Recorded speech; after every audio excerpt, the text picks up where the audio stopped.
One of my teammates asked me, like, Linda, how can we support you better? Wow, for the first time, I felt like that I was among them when my business partner, Annabelle, stepped down. So that for me was terrifying. It was like, oh my God, my brain just went blank. Like, where do I start? Where do I go? How do I do this? Can I do this? Like, even if I want to have empathy, I still have to hold people to their own responsibilities.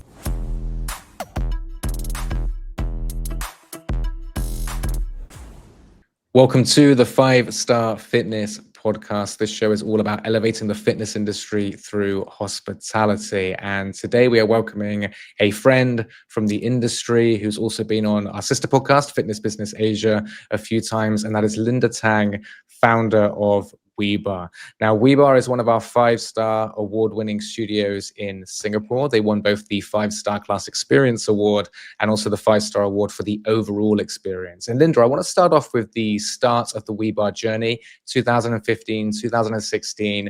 What happened in your life, professionally and personally, that made you feel ready to launch this brand and start this business? Hi everyone, I'm Linda. I'm so excited to be here. I would love to share my story, especially given that we are about to celebrate our 10th anniversary. So it's a great time to stop and reflect upon how it all started. Well, it's a similar time to you, Jack. You know, it was back in the days pre-COVID. Things were great. Things were rosy. For me personally, I had everything quite stable in my personal life 10 years ago. My relationship, my finances, like I felt like I was in a position that I wanted to take a risk in my career. And coming out of a corporate job, I just felt like I really wanted to do something that was more meaningful and more purposeful and something I truly believed in from start to end. You know, in corporate, you do something and maybe you enjoy parts of it, but there's always parts of it that you feel a bit maybe misaligned with or a little bit aimless with. And I really wanted to do something that I truly believed in, and I really wanted to get behind the purpose. So 10 years ago, I had this idea with my co-founder, Annabelle, to bring Barre to Asia in a big way because it didn't really exist back then, but it was huge in the US, UK, Australia, and we knew it was a matter of time. So we set out to create an Asian consumer inspired bar program, something that was designed for the Asian consumer in terms of our bodies, our physique, and also the benefits that we are striving for. You know, we want to be long and lean. We don't want to bulk. We want to be graceful like a ballerina. So yeah, WeBarre was born 10 years ago with that purpose in mind. I'm interested, Linda. Was there anything particularly that just sort of gave you the confidence to do it? Did you sort of grow up with entrepreneurs, like parents or family or anything like that? Because it's quite a big jump, right, to go from corporate to setting up your own business, and you do require that kind of confidence to do it. Was there anything that sort of gave you that belief that, yeah, we can really make this work? It's definitely terrifying, you know. It's still very surreal for me 10 years later that this has actually happened. But I think I take calculated risks. Um, I would say I'm more risk adverse than like very adventurous in terms of, you know, my own finances and my own career. So actually, I really did a lot of scenarios and a lot of planning and a lot of strategic thinking before anything came to fruition or until, you know, any money was paid down.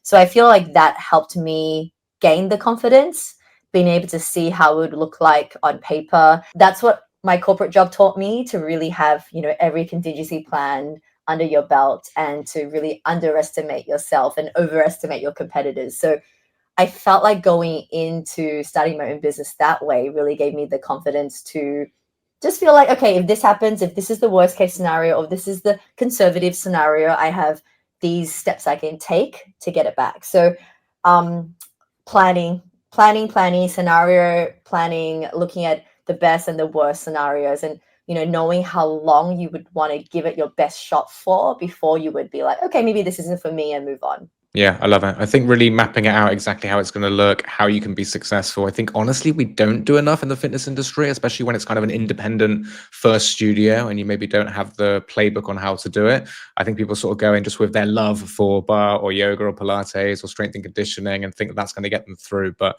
no, I think planning is a crucial element for sure. Glad that that helped you get through that moment. Let's say you meet someone at a party, they say, what do you do? You say, oh, I have a studio called WeBarre. And they say, oh, what's WeBarre all about? What's kind of your 1-minute elevator pitch to them? It's probably different if it's a guy or a girl. Oh yeah. Okay. Yeah, Also. because less guys know what bar is, and I probably have to explain it in a different way that's more masculine and like easier to understand for men. For girls, I would say, have you heard of WeBarre? We've been around for 10 years. So I would say most people have heard of us. If they haven't heard of us at all, I would say, okay, I own a fitness studio. We specialize in barre. Barre is a combination of ballet, Pilates, strength training, designed to be a full body workout to tone and sculpt and make you feel like a graceful ballerina. And then for Yeah, men? that's probably my elevator pitch. And then if they want to hear more, I would tell them it's really fun. It's like a modern day aerobics class. We do it to music. The instructors are really motivating and inspiring. And the great thing about a bar workout is you don't have to be perfect like ballet. We're just here to progress and have fun in your own way. And our community is really special. So, try it out, try our 5-class trial. And I guarantee you'll be able to feel the difference in your body. And then if you're speaking to a male, how would you kind of tweak that pitch? Does your girlfriend or wife know about WeBarre? Maybe something like that.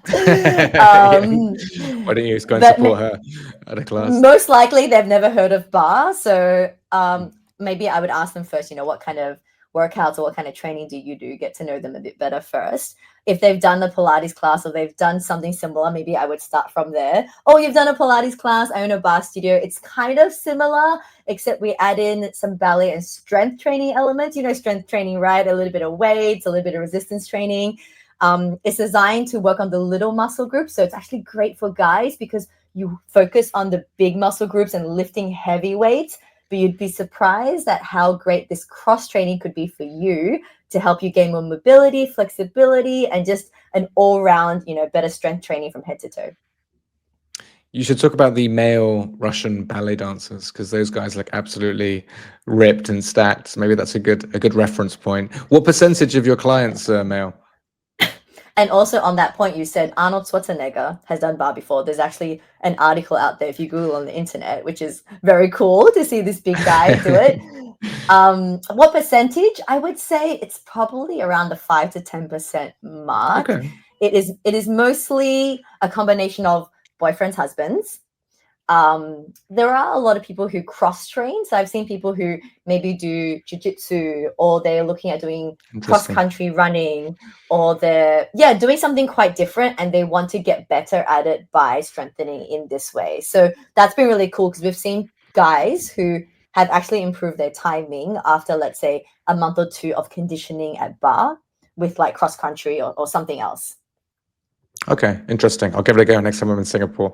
So I want you to talk us through the perfect member journey from a client's perspective. The Fit Guide is all about getting the small details right, the combination of the little things that's done during the experience so you feel great when you walk out the door. WeBarre, of course, does these things because we saw it during our anonymous evaluation. But I want to hear in your words what the perfect member journey would be and what you hope is done sort of every time at every WeBarre location. Well, first of all, thank you for coming to our studio and, critiquing us with the Fit Guide. I feel like that really helped us look at it from every minute detail. And that's something we actually use in our training. So when we do train our front of house, we actually bring out the Fit Guide and say, like, these are the areas we excelled in, this is what we expect, and these are the areas we can improve in. So I felt like that detail is really useful to be able to continue to keep that standard high. Oh, hello, baby Jack. In the background. In the background. So for me, it's that line that you said before, in the little details. I feel a really exceptional and memorable customer experience is a combination, is a sum of all these little magical, delightful touch points that you have as a consumer. And, it's not about one, it's about a combination, some in your subconscious, some, very obvious, that when you do walk away at the end of the experience, you just feel happy. You just feel joyful, you feel happy, you feel empowered. So I think a lot of consumers, when they come and leave, they can't exactly articulate the exact pinpoint, but it's that feeling that they get that make them want to return. So I feel like that's the purpose and intention we have, which is how do we create this happy place across all the little touch points for every person that steps through our door? And if I want to make that tangible for you, that actually starts before the customer even comes into the studio, because you need to do your research, right? So we actually, as front of house, would look at, okay, this is the class that is coming up. Who's coming in my class? And I actually look at that list before the customer even steps in. So, you know, what are their names? Maybe I want to look at their photo in the system and try to remember their face or their name.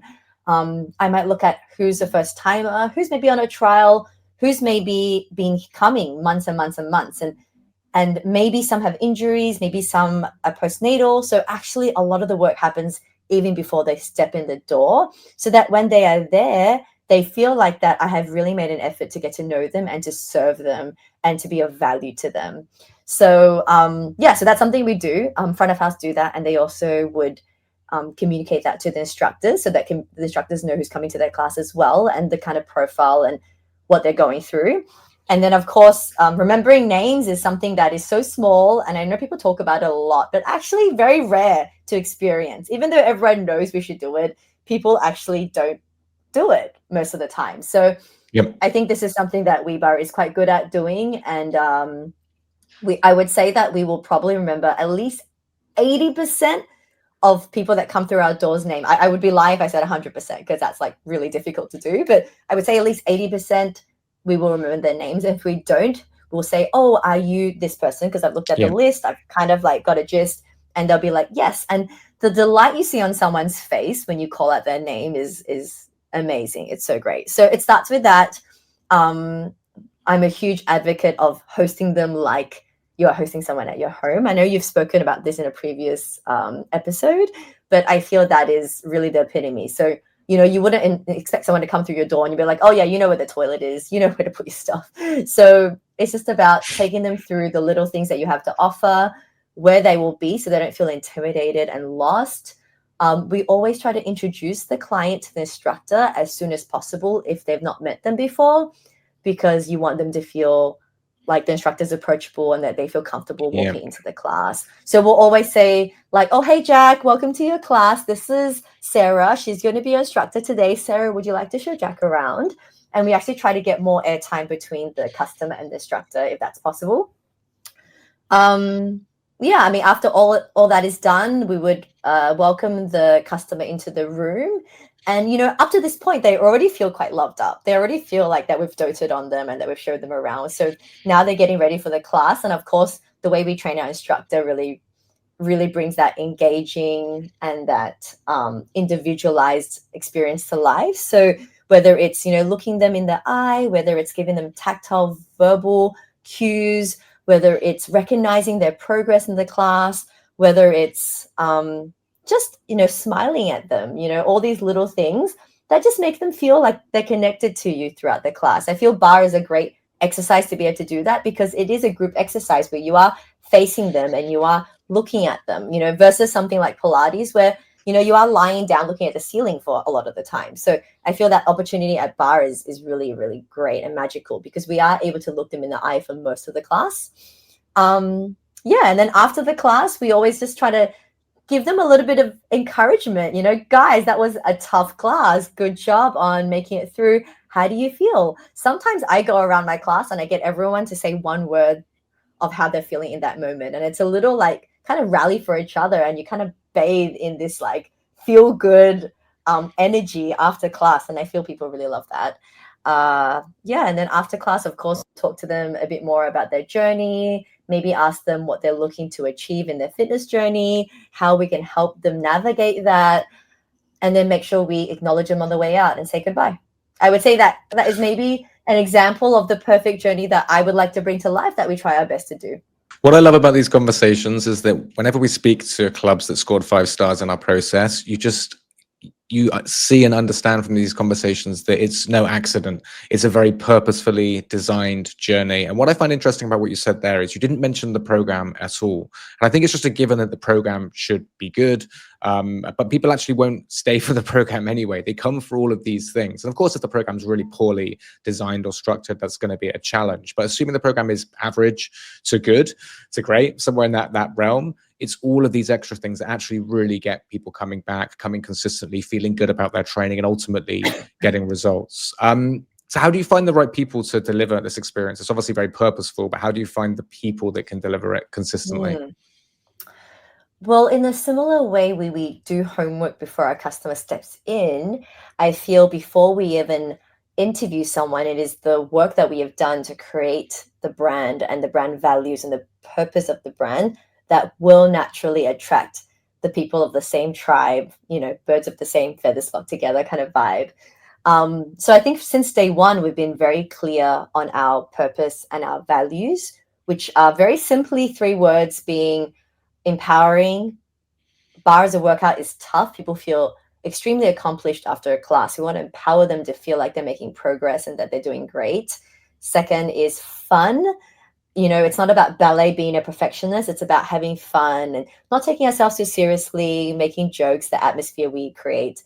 And the last one is community, which I know people say a lot, but it is very intentional with us in terms of, introducing people to come together, having theme classes that bring people of similar interest to come together, or how we design our class is we end the class facing inward. So everyone is feeling like a collective. So all these little nuances actually bring to life that community spirit. So these are the three values that we have set from day one, and we have not moved from that. We have only gotten deeper in terms of our interpretation of that and maybe evolved with how people see that, but it is still at the heart and the compass of what we do. So when we're super clear about that, all our marketing, all of our collateral, all of the energy that we send out, it's around that. So people who knock on our door, I would say majority of the time have a similar energy and a similar vibe and want to be around and resonate with that value as well. So I would say that is the first step, really understanding what energy or what vibe your brand stands for. And then that will naturally, firstly, attract people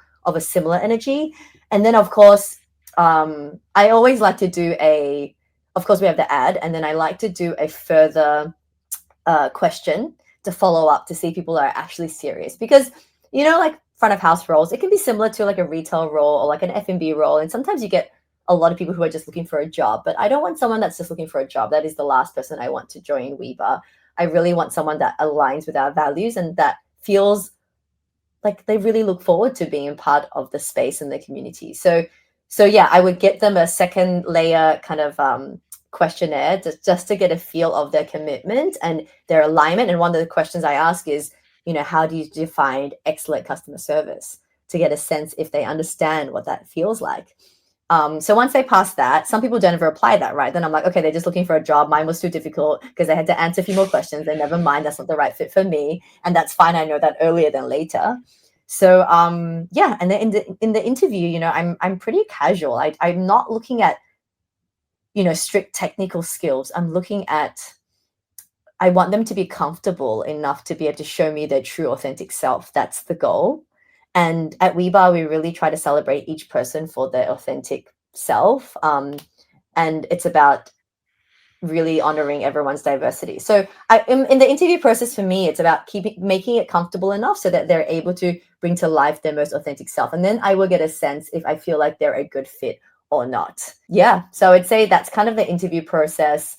I always invite everyone to do a class if they've not taken a class before. Yeah. For me, it's like if they hate the workout, this is not the right place for them. They need to at least feel it's a positive workout. They enjoy the workout. Yeah. They don't have to love it. Like it doesn't have to be the thing they're addicted to every day, but they have to enjoy it and see the positives of the workout. So they would have to do that if they haven't taken a class yet. I always ask them for their feedback, and I always ask them, what do you think made the experience positive for you? To just see if they're like picking those things up and if they're great with those little details that we value so much. So yeah, in a nutshell, that's the process. Yeah, I think they have to at least get it. They have to at least understand it, because then they can talk to clients about it, help them continue. They can make sales. But if they don't really understand the workout or its benefits or how it makes you feel, then that's a bit of a challenge for them. How much of this member journey is sort of really mapped out in terms of processes, SOPs and training? Yeah, and it's all mapped out. It's all in a document somewhere. We have a very robust, intensive front of house training where we sit in a room for 5-6 hours, and everyone needs to go through this before they even get behind the desk and actually talk to a client. I have talked to some people who've said they're front of house training in a fitness studio is basically just straight away they get thrown on the job. And while that's like good, I guess you learn on the job, I feel then it's not standardized, right? You're just learning from whoever's there, and you don't know if everyone there is at the standard you want, and you kind of just hope for the best. But coming from corporate, I guess I'm very structured. I like things structured. I feel it's more predictable. It's a little bit more dependable. So yeah, we have a very robust training where we'll go through everything. We'll go through the values, the difference between the class types, to talk about what are the memorable things about customer service, what are the bad things we want to avoid. We'll go through scenarios, we'll like test them on the spot. We'll be like, okay, if you're a customer and I'm a front of house, how would you answer this? And then we'll give them live feedback and live guidance.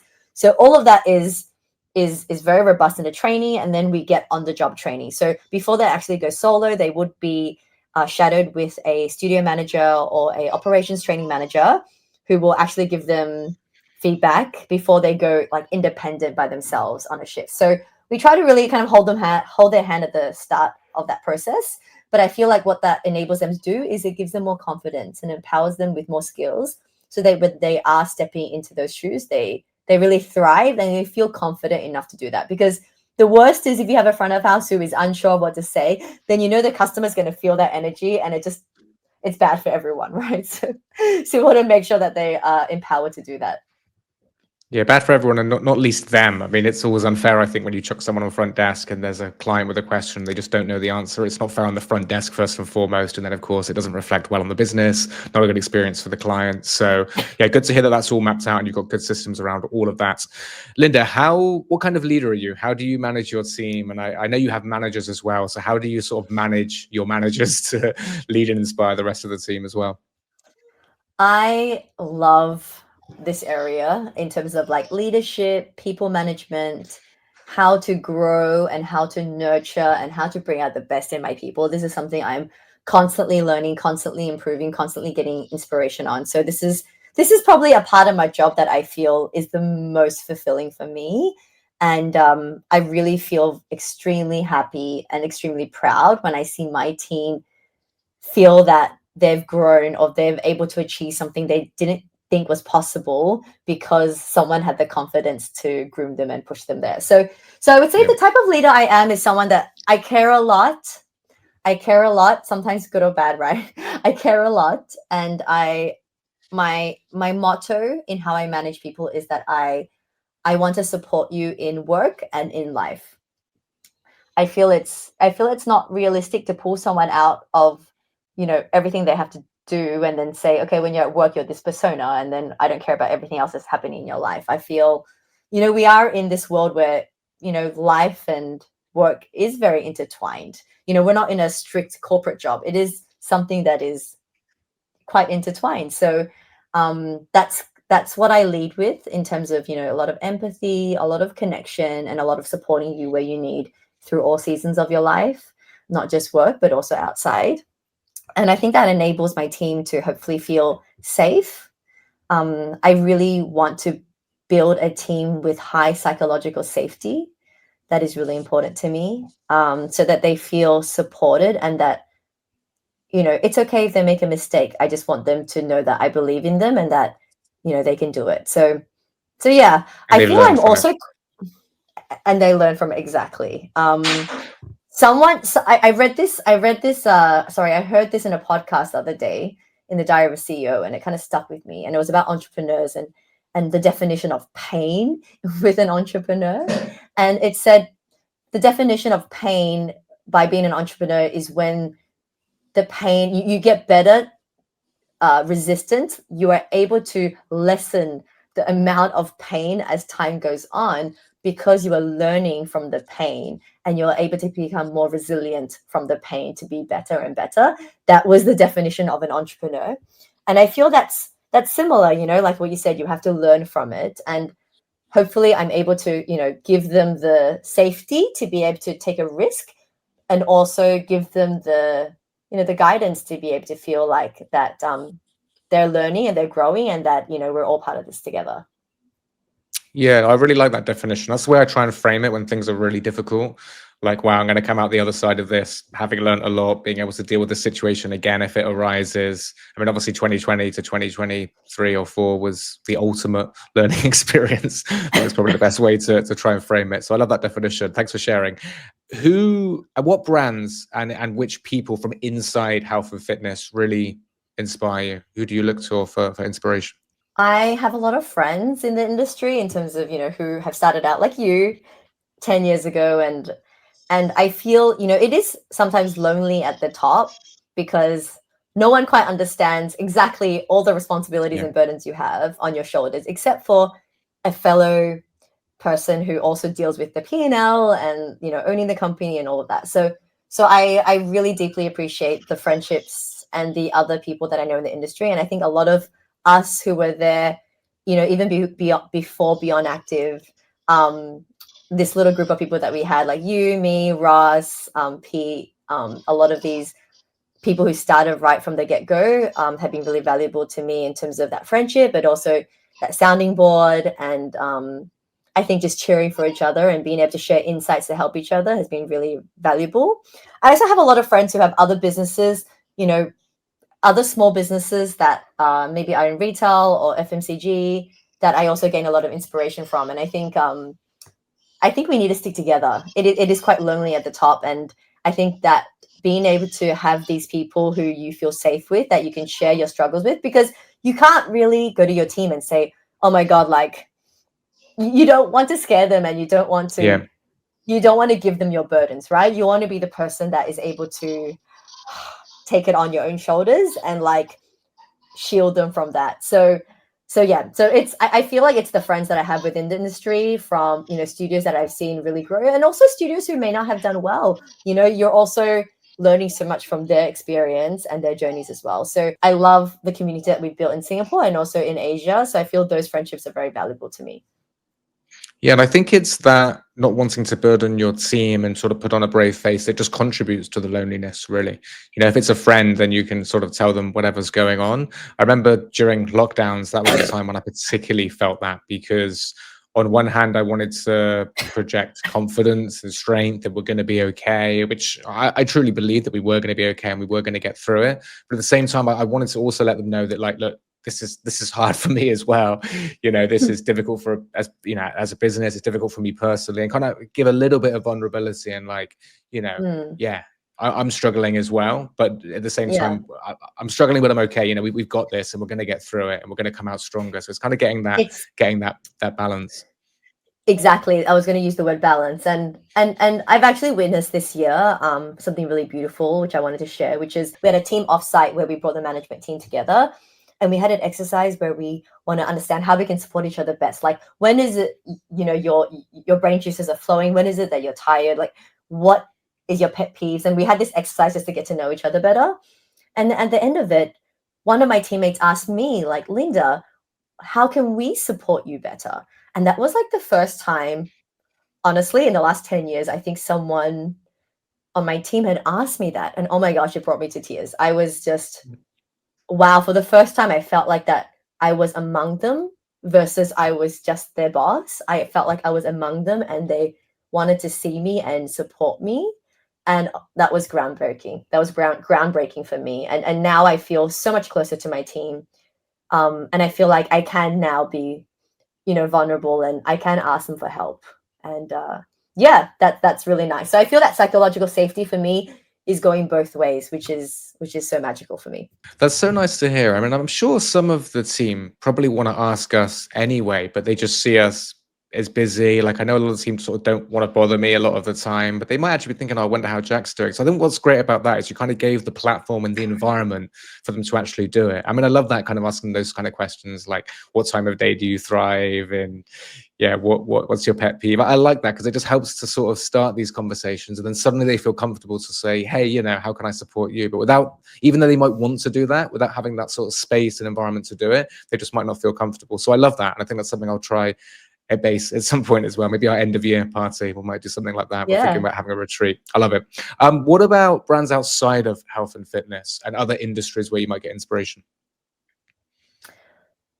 I love looking at brands that delight me, and sometimes in the most subconscious ways. So I would say the number one brand that I love a lot is Singapore Airlines.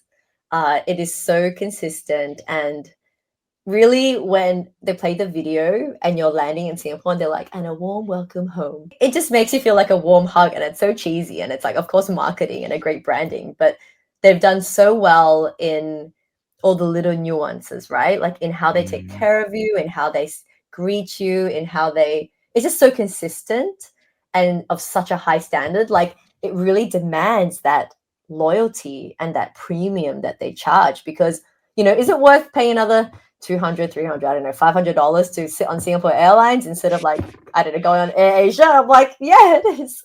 So I love that they delight you in so many little moments that you might not even realize. So I love Singapore Airlines. I also love a lot of the learning from the hotel chains. I think this is what Fit Guide is also about.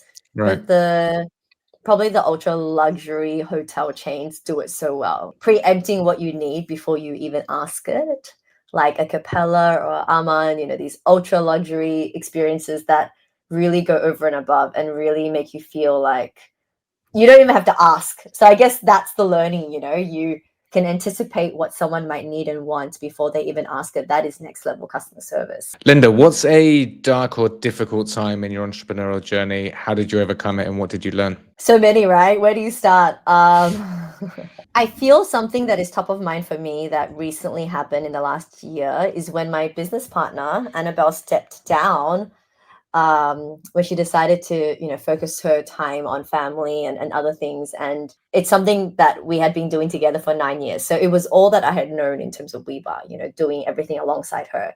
So that for me was terrifying, really terrifying. And when we first talked about it, it was like, oh my God, my brain just went blank. Like, where do I start? Where do I go? How do I do this? Can I do this? You know, it was kind of this fight or flight mode, right? I'm like, should I just throw the towel as well? Like, is this going to work?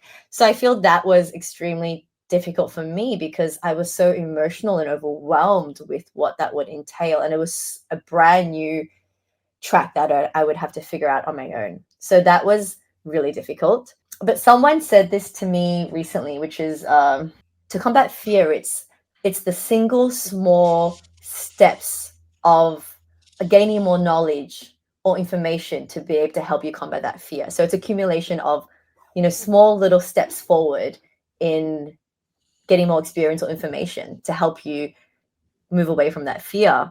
And I think that's what happened with me, you know. So I just, you know, got the handover from her, connected with all the people that she may have reported to her that I hadn't, tried to build that relationship. And it was just like small steps forward, small steps forward. And now we're coming to almost a year of running solo WeBarre. And now I feel so empowered and I feel so proud of myself and the team and the brand. And now I feel extremely fulfilled that I was able to combat that myself. But yes, at the time, it was a change that was really scary to me. You know, I wanted to like hold the reins for the community and for the people so badly, because I know that people were watching me. People really needed the brand in their life, right? Like I knew it was such a happy place for so many people in their life. I felt this huge weight on my shoulders, and I felt just so much responsibility, like more than I've ever felt before. But that's also what drove me to really step up and get there no matter what the cost. Yeah, I think having a co-founder does help to battle the loneliness, because right by your side, you've got someone that does understand, right? So I can imagine that would be scary. For Base, I've always been solo. I've had my shareholders and they've been great. You know, I could always chat to them. But yeah, running the ship really been solo. But then Fit Guide, we've had Bat, of course, as co-founder. And that's been great, you know, to have someone else to bounce ideas around and to, you know, talk about where we're going and stuff like that. So I can see that how that would be tough. I'm glad that it works out well. What advice would you... Jack, what advice would you give me, coming from someone that's done it solo for so long? You know, what advice would you give me, as this is something new for me? Yeah, I think for me, what's been huge is just having people close to you that you can talk to about this, whether it's like a partner. That's probably the easiest one, a partner, because you're going to see them every day. And fortunately for me, I have had that. And that's just been huge, I think. Because again, there's just things that you can't really talk to your team about. one of the shareholders who was quite involved at one stage, he actually did work as COO in Base, like pre-lockdowns. He was someone that I could definitely talk to when he was, especially when he was working within the business. So that was great. But just having my, well, then girlfriend, now wife, that I could talk to about when things were really tough or I was really confused about something. And fortunately for me, she has a business background and a marketing background. So it's actually really helpful to get her input and her thoughts on things as well. So that was especially helpful. But even just someone who gets you, who's prepared to listen, I think is huge. And, I think if you're single, just having someone else, and that could be, other studio owners, like you mentioned. Of course, we'll always have a good catch up when we see each other, but we're not on the phone particularly often. But I think if there was two people that needed that additional support, maybe you could just book in like a monthly call with someone else who's going through the same thing that you can really say anything to. You can really be completely open about how things are going, I think is big. We had a time last year when, and I've talked about this publicly on the podcasts, we basically had cash flow issues because we had a branch closing down, we had a branch opening up, there was all sorts of things going on, we had COVID debts that were being called on, and it was just a really difficult time. And I couldn't really tell the team that, right? We were always going to get through it, and it wasn't like a full-on crisis, but I don't want the team to worry, so I can't really talk to anyone there about it. If anything, I just had to give them assurances that, like, yeah, we're going through a bit of a cash flow, troubling period, but we're going to be fine and we're going to be okay and we're going to get through it. So yeah, I think just having those people outside of the company that you can speak to, whoever that might be, is really absolutely crucial. And if there isn't an obvious one, then I think find one who's in a similar position. Linda, tell me about a failure. There could be something small that you maybe didn't do very well, or it could be something quite big, and just how you navigated that, and again, what you learned from that. Okay, I'm a firm believer that everything happens for a reason. So, when people ask the famous question, like, do you regret anything? Like, I really have no regrets in everything I've done. But in terms of what could I have done better, or what, I had to pay a little bit of pain with in terms of, I guess, a failure per se to get through, I would say around people, around keeping, like I said before, I have a lot of empathy and I like to support people through all seasons. The con of that is that I do give grace. Something that has been difficult in the past is when maybe the quality or the standard of ethics or work spirit has differed in the team. So maybe you have someone that started out great, but then for whatever reason got demotivated, or someone that was going through something in their life. And I think I was focusing on that person, but I didn't really look at how that would affect the team as much back then until I saw what happened. So I would say that was an example of where, when we're not holding everyone to full responsibility for what they are meant to deliver and their roles, then it affects, it trickles down to other people feeling like, hey, why am I working so hard when she doesn't have to work so hard and she's still getting paid? So I feel like that was a learning that I learned the hard way, which was, no matter what, like, even if I want to have empathy and create psychological safety, I still have to hold people to their own responsibilities, and I have to hold them accountable for their word and what they set out to deliver. And that I can still do that with empathy, but if I let grace, or if I let that standard drop too long, then that does trickle into the rest of the team, where it does damage morale. So what that means is, it's okay if someone forgot to do something, but it's your responsibility to tell me and renegotiate that with me and say, Linda, I was meant to deliver this on Monday, but I couldn't because of XYZ. I'm going to deliver it to you on Friday. And to me, that is a renegotiated agreement that we've had. But it's not okay if someone just forgets, and then I feel like bad to ask them, and then it kind of just, trickles, and it can snowball and become worse and worse. So I feel like that is a mindset that I'm going in now with this new kind of period of leadership, which is holding everyone at responsibility, like accountability for everything that they say they will do or what their role entails, and still doing it with empathy, but not being afraid to have those conversations anymore. Right. Yeah, I find this idea interesting, that often like a strength becomes a weakness, and it's knowing when to apply your strengths and when to have a bit of a different approach. But yeah, being empathetic is definitely a great quality to have, generally a good thing to run in business, but you have to be careful it doesn't overspill into being sort of a bit too nice or a bit too forgiving. There is a time to sort of put your foot down as well. And it's just finding that balance, I think, which is often hard, and something that I've personally had to work on as well.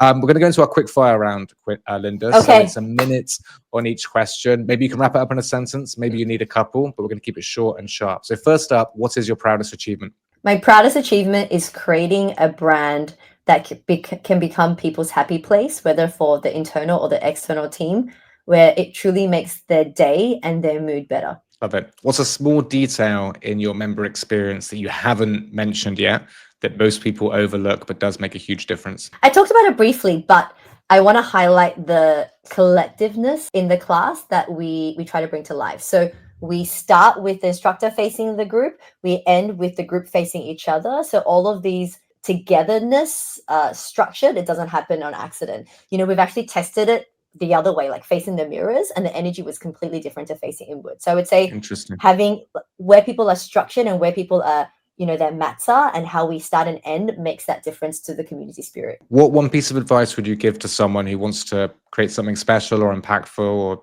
start a studio like yours? Underestimate yourself and overestimate your competitors. So plan. Love it. I was actually going to say that the initial point you made about planning is a huge one, I think, very crucial. What's the best piece of advice you've ever received? Trust your instinct. The worst advice? Make your product cheaper. Ooh, okay. Yeah, not a great one. Can you think of a time in your life, again, beyond the brands that you've already mentioned, when you received delightful hospitality? And it could be from a business, or it could be from a person or a friend.